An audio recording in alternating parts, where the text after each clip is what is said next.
sommes à Astana, la capitale du Kazakhstan, l'un des pays les plus riches de l'Asie centrale et connu pour ses importants gisements de pétrole et de gaz. Le président de la République a effectué une visite de travail où la crème de la crème était sa distinction lors de la cérémonie de remise du trophée des Global Islamic Finance Awards. Voici une édition spéciale sur cette visite de travail du président de la République.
Le président de la République, son Excellence Ismaël Omar Guelleh, a entamé mardi 5 septembre 2017 une visite de travail à Astana, la capitale du Kazakhstan.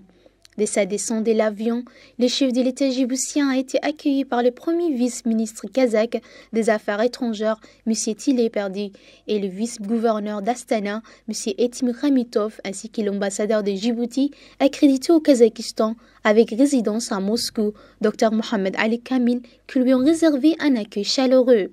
Une délégation comprenant le ministre des Affaires étrangères et de la coopération internationale, Mahmoud Ali Youssouf, et du gouverneur de la Banque centrale, Ahmed Ousmane, accompagne le chef de l'État durant sa visite de travail. Cette visite s'inscrit dans le cadre de renforcement des relations de coopération entre la République de Djibouti et le Kazakhstan.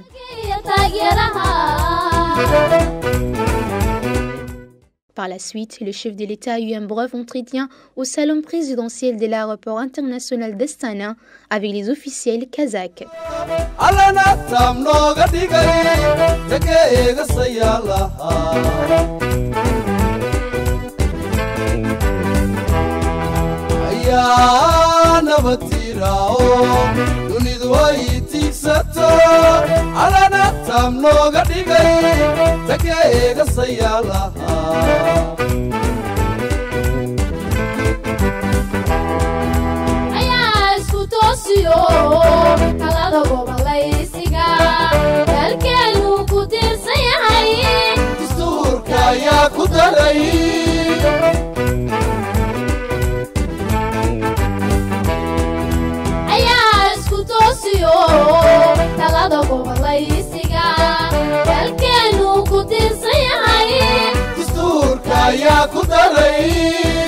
Nous sommes à Astana, notre président de la République est là, M. Ismaël Omar Guelleh.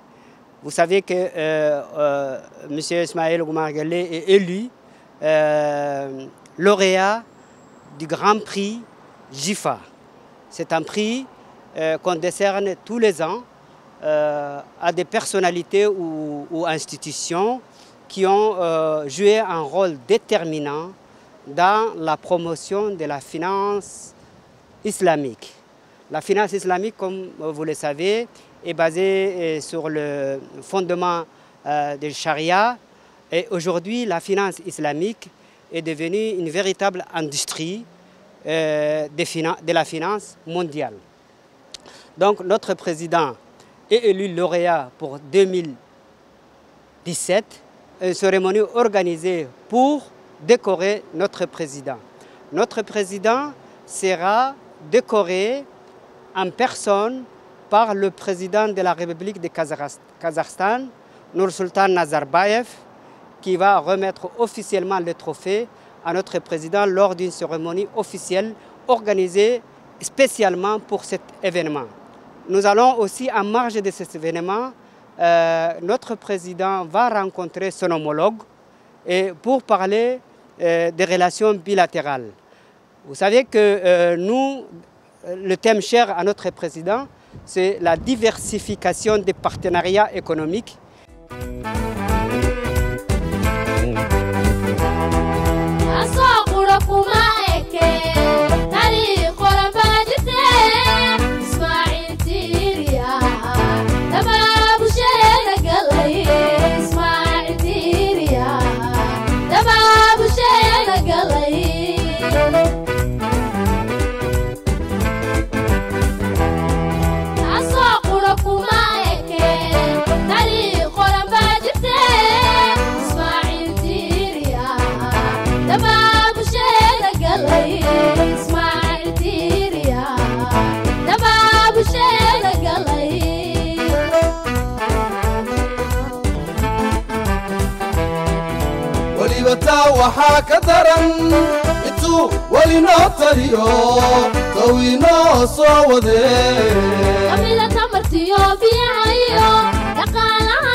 Dans le cadre de son voyage d'affaires, le président de la République a visité la foire internationale dite Expo 2017 à Astana. Le chef de l'État a entamé sa visite par le pavillon d'Astana où il a fait une immersion au sein d'une sphère de 5000 m² de superficie. Elle abrite les pavillons nationaux du Kazakhstan, autrement dit les musées de l'énergie du futur qui présentent la culture et l'histoire du pays. Elle servait de lieu d'exposition au pays hôte de cette Expo 2017 dont le thème porte sur les énergies du futur. Cette zone du pavillon national du Kazakhstan est appelée l'énergie créative et présente les meilleurs projets scientifiques. Les officiels kazakhs lui ont présenté en détail l'innovation énergétique d'Astana, telle que l'énergie solaire ainsi que leur patrimoine et identité. Le thème de cette exposition internationale s'épanche sur 3 axes, et notamment la réduction des émissions de dioxyde de carbone, vivre l'efficacité énergétique et l'énergie pour tout le monde. Les pavillons représentent une vision alternative pour les riches ressources naturelles du Kazakhstan, dans la transition vers un nouveau modèle de développement fondé sur le principe de l'économie verte. Elle invite tous les professionnels de l'industrie et les touristes du monde entier à découvrir les technologies les plus avancées et les dernières innovations en matière d'énergie renouvelable. Durant cette visite du chef de l'État, une délégation comprenant du ministre des Affaires étrangères et de la coopération internationale, du gouverneur de la Banque centrale et l'ambassadeur de Djibouti accrédité à Kazakhstan avec résidence à Moscou l'accompagnent.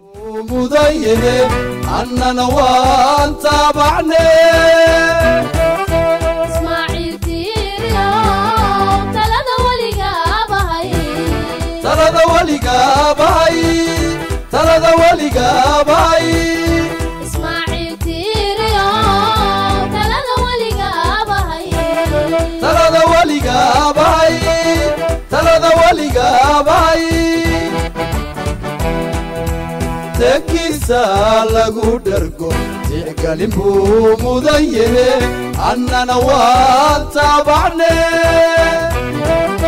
اسماعيل تيريو تلذا ولقاباي تلذا ولقاباي تلذا ولقاباي اسماعيل تيريو تلذا ولقاباي تلذا ولقاباي تلذا ولقاباي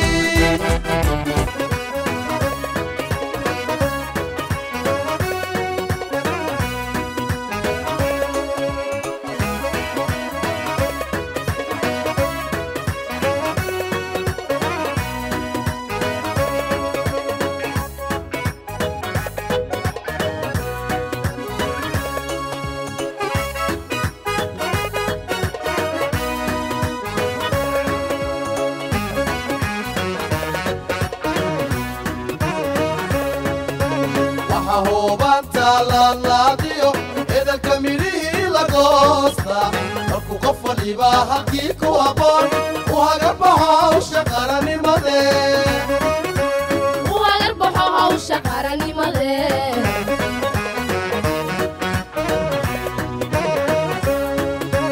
waxa hoobanta laalaadiyo edalka midhihii la goosta markuu qof waliba halkii ku aqoon u hagarbaxo hawsha qarannimadee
Par la suite, le chef de l'État s'est déplacé au hall africain où un accueil chaleureux lui a été réservé par les représentants des différents pavillons de pays participants à cette exposition internationale. Cet hall africain appelé Africa Plaza réunit 22 pays de l'Afrique subsaharienne. Ces pavillons est destiné à présenter les continents africains avec sa diversité culturelle traditionnelle et son tourisme au public intéressé à découvrir l'Afrique. Le président de la République a visité les stands du pays africain où il a honoré de sa présence les stands djiboutiens de l'Expo 2017 à Astana. Kazakhstan a choisi ce thème pour aider la communauté internationale à faire face aux défis énergétiques mondiaux.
adi iman laho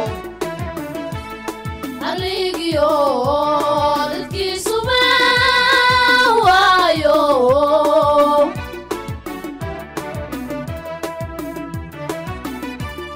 iftiinkii horumarkiiyo astaantii midnimadiyo ushii nabadato horaan ku ishaarane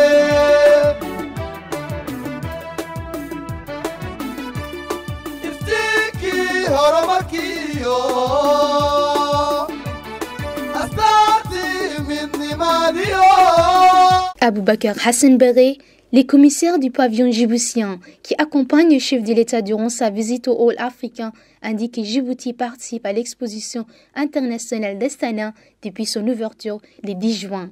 Aujourd'hui, nous avons eu l'honneur d'accueillir le président de la République, M. Ismaël Omar Guelleh, ici à Astana et particulièrement au pavillon de Djibouti à l'expo Astana 2017.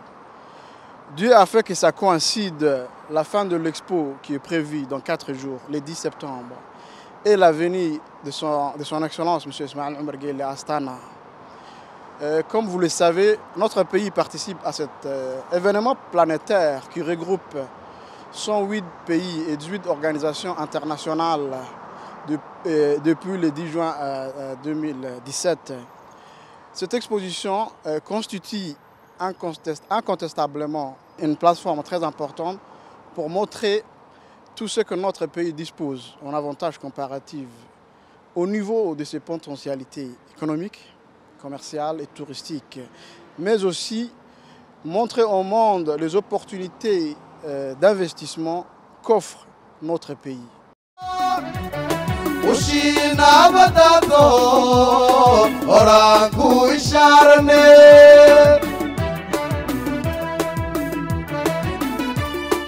abo matio beriba ana kugusono talala kugamine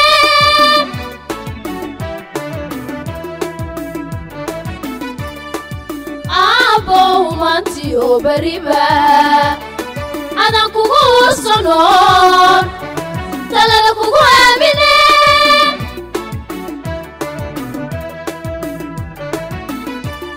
du'ada aqbali ajib ilahi kage du'ada aqbali ajib ilahi kage du'ada aqbali ajib ilahi kage ilahi kage ilahi kage ilahi kage.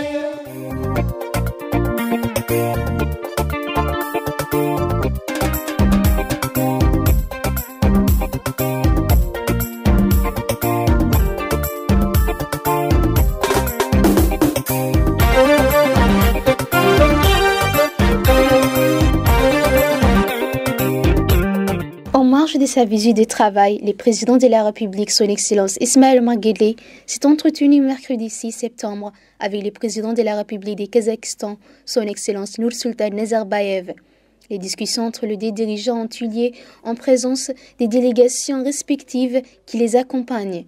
Les voies et moyens d'accroître le niveau d'échange et de collaboration entre les deux pays ont été au menu des discussions. Djibouti et le Kazakhstan profilent un nombre important de valeurs et d'identités communes pour entériner ensemble des partenariats actifs. Les deux dirigeants ont exprimé leur souhait de continuer à consolider et renforcer les bonnes relations politiques et bilatérales.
Dans la même journée, le président de la République a été distingué lors de la cérémonie de remise du trophée des Global Islamic Finance Awards, GIFA, qui a eu lieu au nouvel hôtel Hilton d'Astana au Kazakhstan.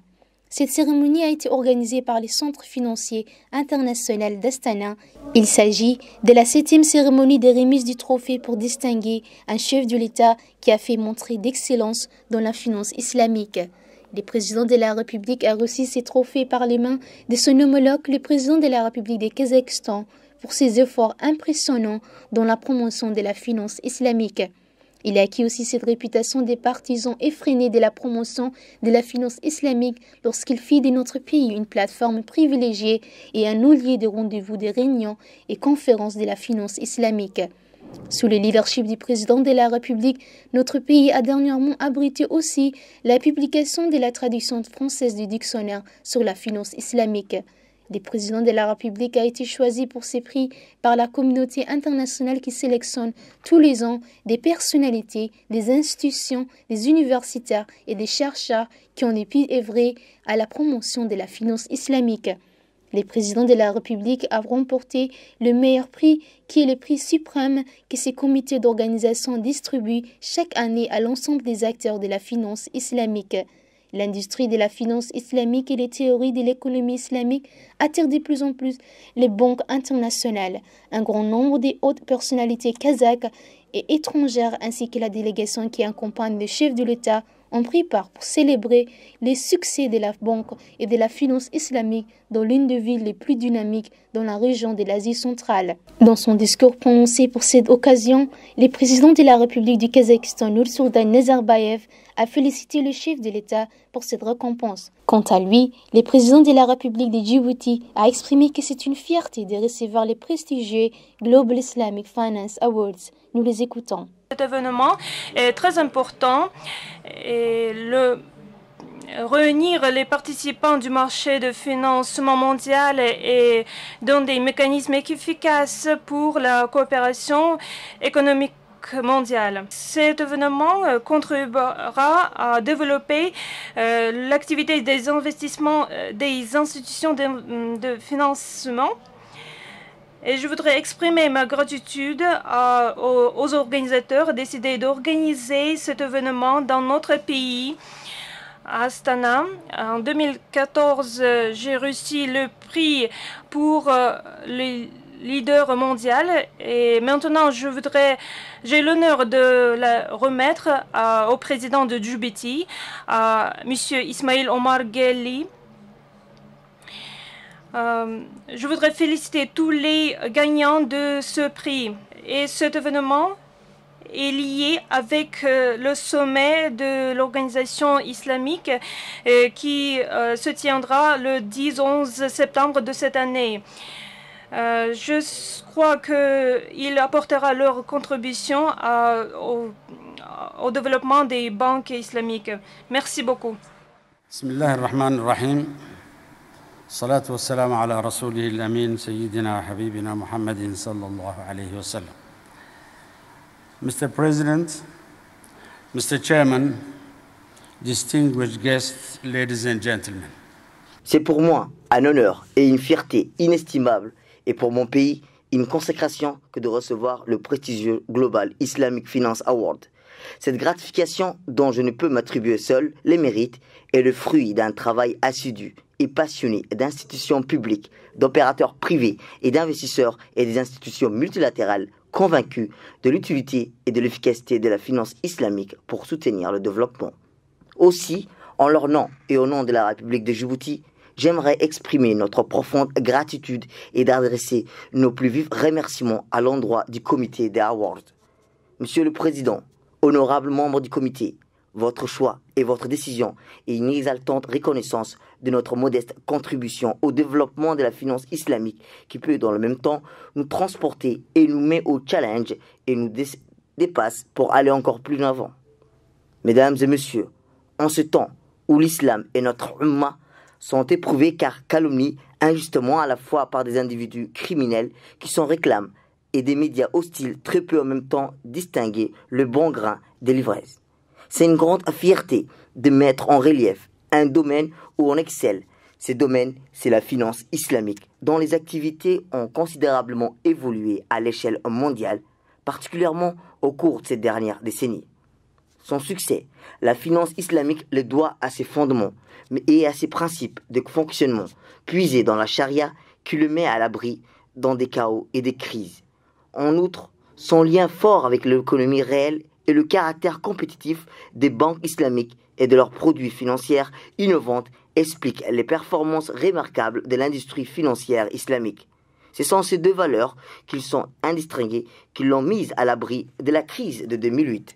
Ce sont également ces valeurs qui font qu'elle séduit de plus en plus au-delà de sa sphère naturelle.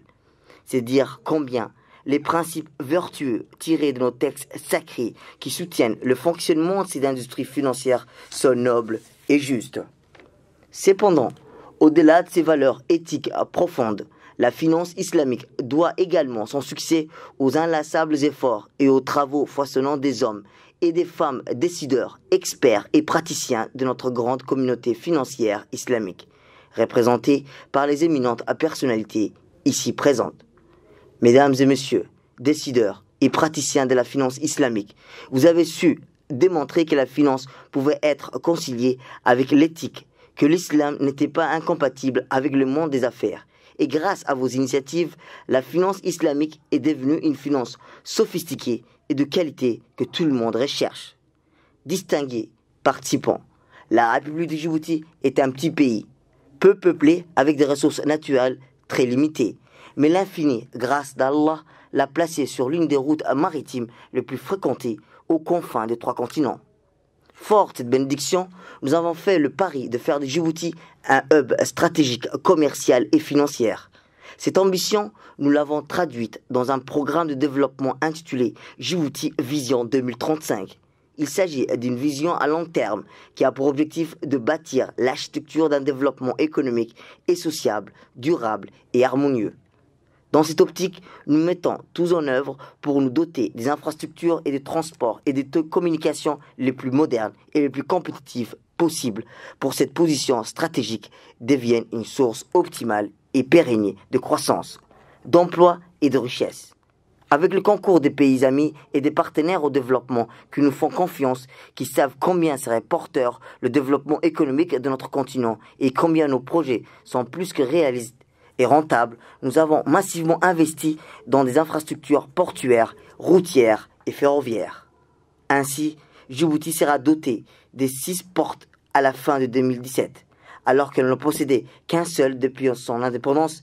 D'une seule route asphaltée nous relie de l'Éthiopie, nous disposerons de 3 axes routiers à la fin de 2017.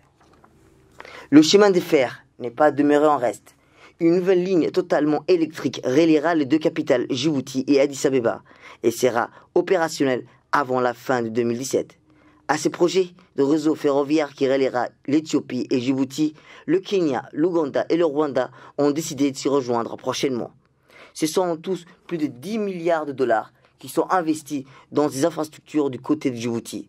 Ces projets d'envergure à caractère strictement alimentant la croissance économique de notre pays, tout en consolidant les bases de son développement. Mesdames et messieurs, la promotion d'un système financier efficace, robuste et sain est la deuxième composante essentielle de notre stratégie de développement. Pour ce faire, nous avons engagé d'importantes réformes qui ont permis de transformer en profondeur notre secteur financier qui s'est vu densifié en nombre d'opérateurs et diversifié en termes d'activités et de produits financiers. Ainsi, ne comptant seulement que 2 banques conventionnelles, 5 auxiliaires financières en 2006, ces secteurs sont composés d'aujourd'hui 34 institutions financières, toutes formes juridiques et d'activités confondues, pour une population de moins d'1 million d'habitants. Aujourd'hui, la panoplie de l'offre financière présente tous les types de produits et services financiers et a la prétention de répondre à toute forme de demande du marché local et sous-régional. C'est dans ce fonctionnement qu'est née la finance islamique, qui demeure donc relativement encore jeune à Djibouti, où le premier établissement bancaire à caractère islamique ne s'établit qu'en 2006 après une première tentative dans les années 90, alors que les banques classiques sont présentes sur notre territoire depuis 1908. Aussi, la culture bancaire dominante étant celle de la banque conventionnelle, nous avons œuvré pour prévenir la marginalisation de la finance islamique en adoptant des normes qui lui sont propres et qui lui permettent d'évoluer sur les meilleurs auspices. Dans cet environnement, les banques islamiques, actuellement au nombre de 3 sur 11 banques, ont su très vite s'adapter, gagner des parts de marché et voir leurs activités croître rapidement grâce à leur efficacité, leur capacité de pénétration du marché et leur proportion de l'innovation. Aujourd'hui, l'actif des banques islamiques représente près de 20% de l'actif bancaire total, contre seulement 1,2% en 2006. Les dépôts collectés par ces banques en progression annuelle de 20% représentent actuellement 17,5% de l'ensemble des dépôts du système bancaire, tandis que le volume des crédits octroyés par ces banques se situe en proportion de 15% du total des engagements bancaires.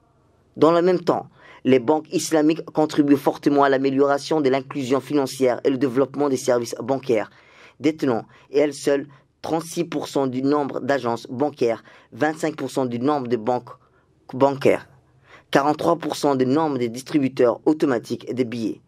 Ces bons résultats et leurs perspectives aiguisées, l'appétit des banques conventionnelles dont certaines projettent l'ouverture des guichets islamiques en leur sein.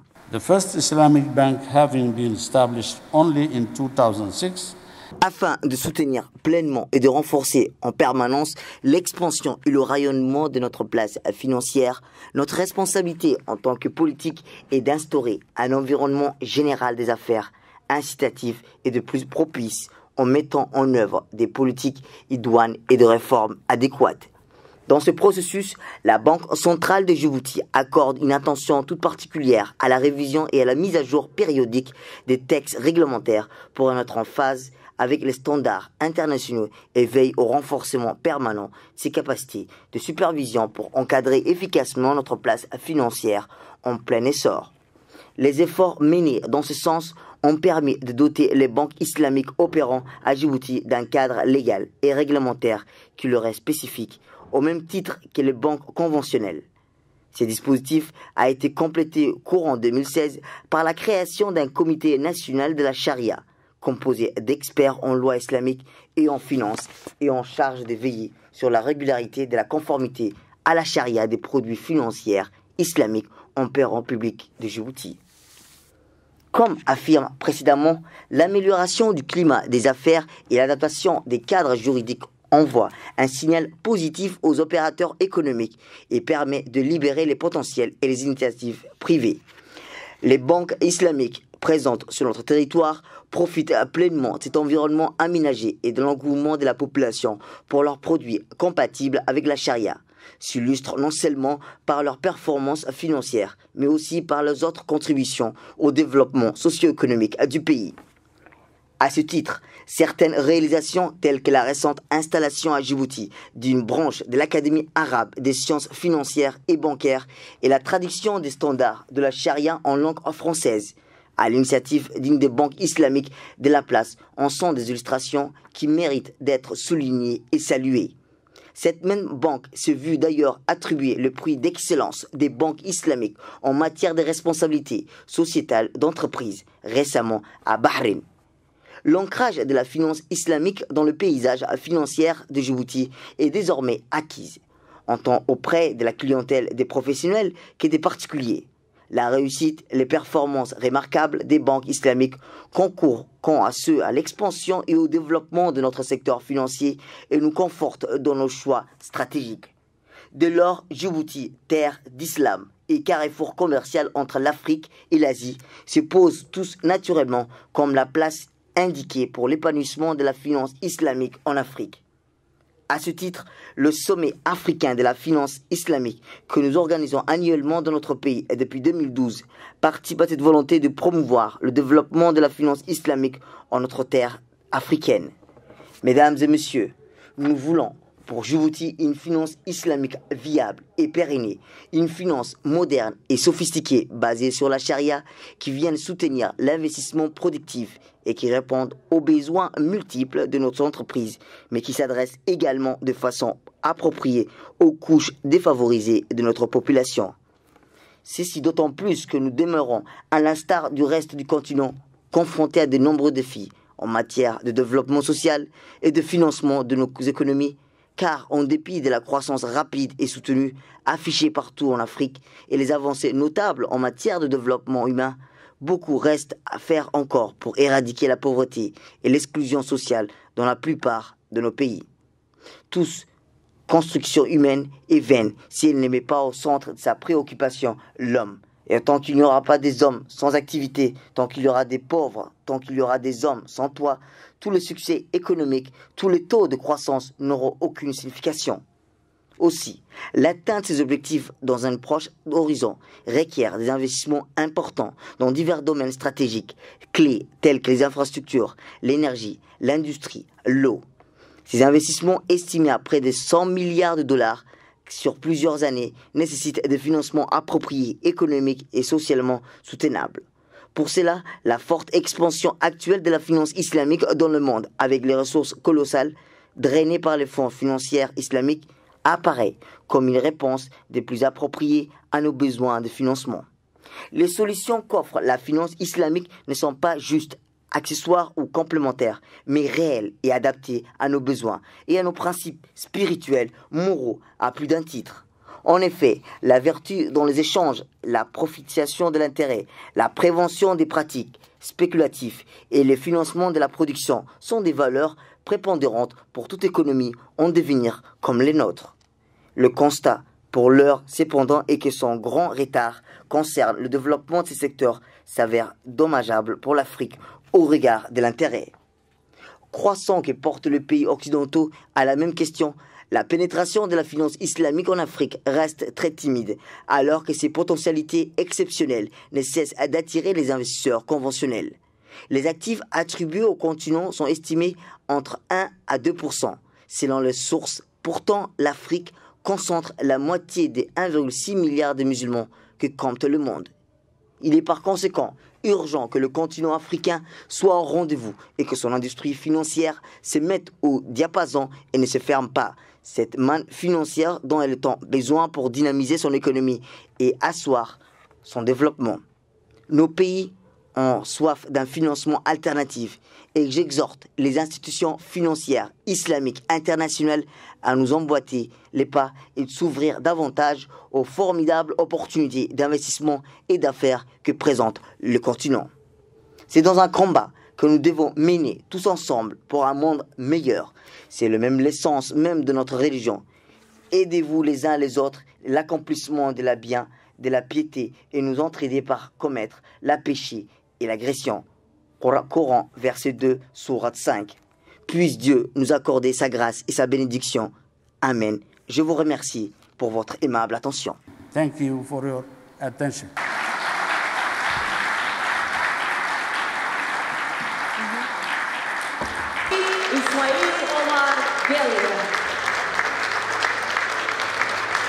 Dans une interview, le gouverneur de la Banque centrale Ahmed Ousmane se réjouit de sa participation à cette cérémonie de remise du trophée au chef de l'État. Aujourd'hui, nous avons eu le plaisir d'assister à la remise du meilleur prix qui est décerné tous les ans aux leaders politiques qui ont œuvré pendant l'année à la promotion de la finance islamique au président de la République. C'est un prix qui est décerné aux leaders politiques. Et le président de la République, M. Ismaël Omar Guelleh, a été choisi parmi les leaders, à peu près 5-6 leaders politiques qui ont été choisis cette année, en shortlistés comme on dit. Et dans cette liste, le président de la République a été choisi pour lui décerner le prix de la GIFA, qui s'appelle Global International Finance Award. Le président a été choisi pour son action, pour sa mobilisation, pour le soutien qu'il accorde à la finance islamique. Le président de la République a été un des premiers leaders à accompagner la finance islamique à Djibouti, qui, comme vous le savez, a été introduite dans les années 2006 et pour laquelle nous avons, à la Banque centrale, organisé pour la première fois, il y a à peu près 5 ans, un sommet pour promouvoir la finance islamique à Djibouti. Donc tous les ans, le président de la République nous accompagne dans cet effort et préside la cérémonie qui réunit à Djibouti tous les experts de la planète et tous les experts de la finance islamique. Ce prix, comme vous le savez, a déjà été reçu ou attribué à pas mal de leaders politiques. Notamment, il y a 2 ans, ce prix a été décerné au président du Kazakhstan, qui était le récipiendaire du prix de l'année 2015. L'année dernière, c'était le président de l'Indonésie qui a reçu ces prix-là. Il y a 3 ans, c'était le président pakistanais, le Premier ministre pakistanais. C'est vraiment un grand honneur que la communauté internationale, la communauté financière internationale a fait au président de la République et a salué à travers ce prix toutes ses actions, toute sa motivation, toute l'énergie qu'il a développée pour promouvoir la finance islamique et accompagner dans son développement. Vous le savez, la finance islamique est une finance participative qui apporte, qui permet d'éviter le riba, comme vous le savez, et qui correspond parfaitement à nos valeurs culturelles islamiques. La finance islamique est en même temps un complément par rapport au financement classique que nous avons à Djibouti et permet à tous les opérateurs qui ne se reconnaissent pas à travers les institutions financières classiques de pouvoir développer des activités en trouvant des financements externes. La finance islamique a vraiment beaucoup de potentiel pour accompagner les investisseurs à Djibouti parce qu'elle a une palette d'accompagnement qui est beaucoup plus large que la finance classique. Voilà, donc c'était vraiment un grand jour pour moi d'avoir assisté à cette remise de prix et à cette reconnaissance internationale des efforts du président de la République. Et c'est vraiment un honneur qui a été accordé à la République de Djibouti parce que c'est un petit pays parmi les grands maintenant qui est reconnu pour ses actions, pour son militantisme par rapport à la finance islamique.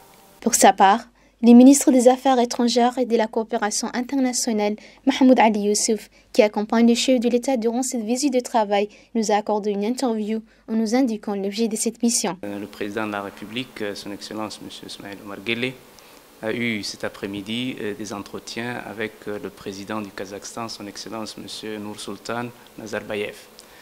Les 2 chefs d'État se sont penchés sur les voies et moyens de consolider les relations bilatérales entre Djibouti et le Kazakhstan. Il faut savoir qu'en 2011, le président avait déjà effectué une visite à Astana et en 2012, j'ai eu également le plaisir de venir rendre visite à nos frères kazakhs et on a essayé de mettre en place un cadre de travail avec eux. Il y a un protocole de consultation et de coopération qui a été signé. Aujourd'hui, le Kazakhstan est un pays qui s'ouvre sur le monde, un grand pays qui a une industrie très dynamique, une agriculture également très productrice, et c'est un pays aussi qui exporte beaucoup d'hydrocarbures. Nous avons donc pensé utile de pouvoir enclencher. Le président de la République a proposé à ce que Djibouti puisse servir aux exportations kazakhes vers les marchés africains. Et il faut savoir que les énergies renouvelables sont des secteurs que le Kazakhstan essaie de développer très rapidement, notamment l'énergie solaire, l'énergie éolienne et l'énergie géothermique. Djibouti également ayant un potentiel très important, ce secteur peut devenir un secteur de coopération entre les 2 pays. Il faut également rappeler que le Kazakhstan abrite l'agence de l'OCI pour la sécurité alimentaire. Dieu sait que dans notre région, il y a régulièrement des sécheresses récurrentes et je crois que le Kazakhstan, à travers cet instrument qu'il a mis en place, pourrait être un grand contributeur à la lutte contre l'insécurité alimentaire. Il faut savoir que le Kazakhstan produit beaucoup de blé et qu'il exporte vers les pays européens. Et il a été également question de pouvoir enclencher une coopération dans les domaines sociaux, la technologie, les sciences, la santé, l'éducation. Dans quelques jours, le 10 de ce mois, se tiendra un sommet de l'OCI en matière de technologie et de promotion des sciences. Ce pays également se veut un pionnier dans ces secteurs-là. Et je crois que les moyens dont il dispose leur permettent d'enclencher cette politique et de jouer ce rôle. Les 2 chefs d'État ont également parlé beaucoup de sécurité, de lutte contre la piraterie. Le rôle de Djibouti a été très apprécié. Le président Nazarbayev a tenu à souligner ce rôle que Djibouti a toujours su jouer afin de lutter contre ces phénomènes de piraterie et de terrorisme ainsi que de radicalisme violent. Le président de la République de Djibouti a également félicité son homologue kazakh pour la tenue de cette Expo universelle 2017 et qui d'ailleurs prendra fin dans quelques jours. Cette exposition a abrité beaucoup de pays africains, dont le stand de Djibouti que le chef de l'État a visité ce matin avant de se rendre dans d'autres stands également. Et il faut également souligner le fait que le Kazakhstan souhaite maintenant, par son implication dans la résolution ou les tentatives d'enclencher ou de provoquer un cessez-le-feu en Syrie, abrite les belligérants de ce pays. Et c'est grâce aux efforts diplomatiques et politiques du Kazakhstan qu'on a réussi à mettre en place ce qu'on appelle des zones de désescalade dans ce pays qui est ravagé par la guerre, la Syrie. Et nous avons également tenu à échanger sur ces points puisque dans quelques jours, notre pays va prendre la présidence du Conseil des ministres des Affaires étrangères de la Ligue arabe le 12 au Caire. Voilà des questions qui sont d'intérêt commun et que nous avons souhaité donc aborder, que le chef de l'État a bien voulu détailler avec son homologue kazakh. Je tiens également à rappeler ici que le Kazakhstan est un membre non permanent du Conseil de sécurité des Nations Unies pour les années 2017-2018. Et donc c'est un pays influent dont il faudra tenir compte dans les années à venir pour le règlement d'un certain nombre de crises et au Moyen-Orient et en Afrique et sur la scène internationale de manière générale. Et je ne peux terminer cette interview sans rappeler ce prix important de la finance islamique qui a été accordé à notre président comme reconnaissance de tous ses efforts, de tous les efforts qu'il a déployés depuis quelques années pour d'abord installer la finance islamique à Djibouti, la promouvoir et faire en sorte que de plus en plus de banques islamiques puissent s'installer à Djibouti. C'est, je crois, le deuxième chef d'État qui obtient ce prix après le président Nursultan Nazarbayev qui lui-même l'a obtenu en 2014. Et donc c'est une consécration, je crois, de cette politique, de cette, je dirais, de cet effort permanent, de cette persévérance pour faire en sorte que ce petit pays qui est le nôtre, malgré ses ressources limitées, malgré l'environnement difficile dans lequel il se situe, puisse rayonner sur la scène internationale dans des secteurs aussi importants que la sécurité, que la finance, etc., etc. Les perspectives pour notre pays d'aller de l'avant grâce au leadership et à la vision de notre président, afin réellement de faire en sorte que le nom de Djibouti puisse être cité comme exemple dans beaucoup de secteurs. Ces efforts, cette persévérance va se poursuivre et nous faisons en sorte également qu'il y ait des retombées économiques pour Djibouti, pour notre population, toujours dans le cadre de la lutte contre le chômage des jeunes et la lutte contre la pauvreté de manière générale. Voilà en résumé ce qu'on peut dire sur cette visite du président de la République au Kazakhstan. La capitale du Kazakhstan, Astana, a abrité ce mercredi la cérémonie de remise du trophée des finances islamiques. Le président de la République, son Excellence Ismail Omar Guelleh, est l'invité d'honneur dans cette prestigieuse Global Islamic Finance Awards.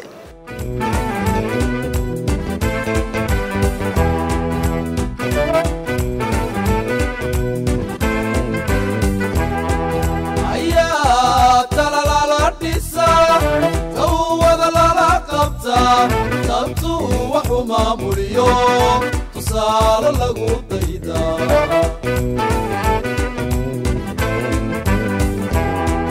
ayaa dalala dhisa tawada lala qabtaa tabtuu waxu maamuliyo tusaale lagu daydaa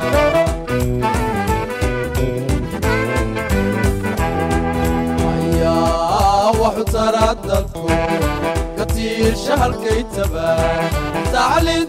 Notons que cette visite de travail du président de la République s'inscrit dans le cadre du renforcement des relations bilatérales et politiques entre les deux pays. C'était l'édition spéciale sur la visite du président.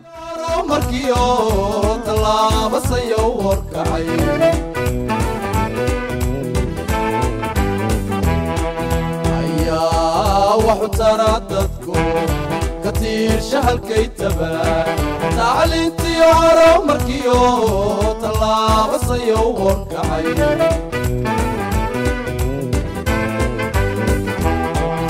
وحتى لا لا تسا تغير السكرة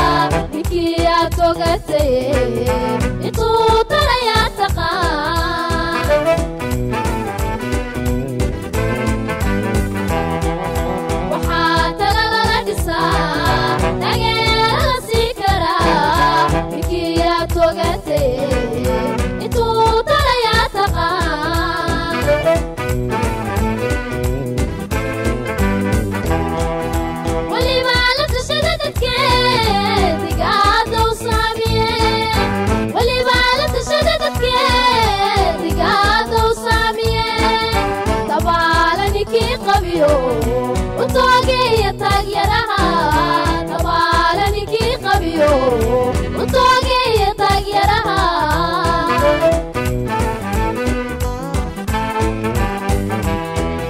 waliba la tashada dadkeediga dow saamiye waliba la tashada dadkeediga dow saamiye tabaala ninkii qabiyo u toogeeya taageeraha tabaala ninkii qabiyo u toogeeya taageeraha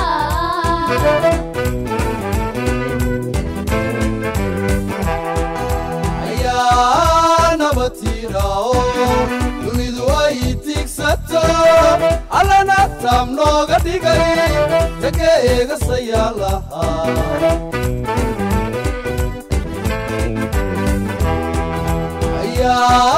nabatirao dunidu ay tigsato allana taam nooga dhigay taga eegasayaalaha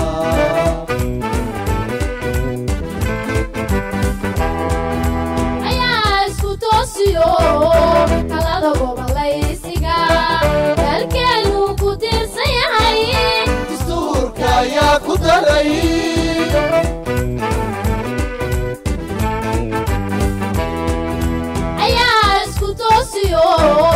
talada gobolaysiga dalkeenu ku tiirsan yahay dastuurka ayaa ku daray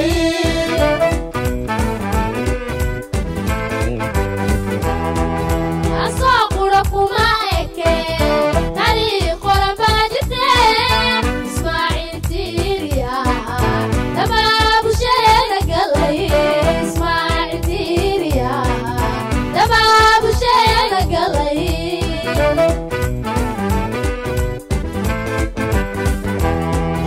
asoo qura kuma eke taariikh qoran baa jirte ismaaciil tiiriya dabaabusheeda galay ismaaciil tiiriya dabaabusheeda galay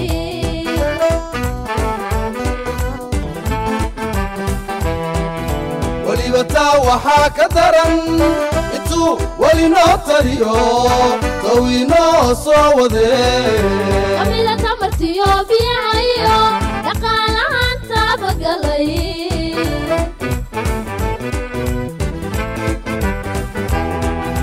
weliba taa waxaa ka daran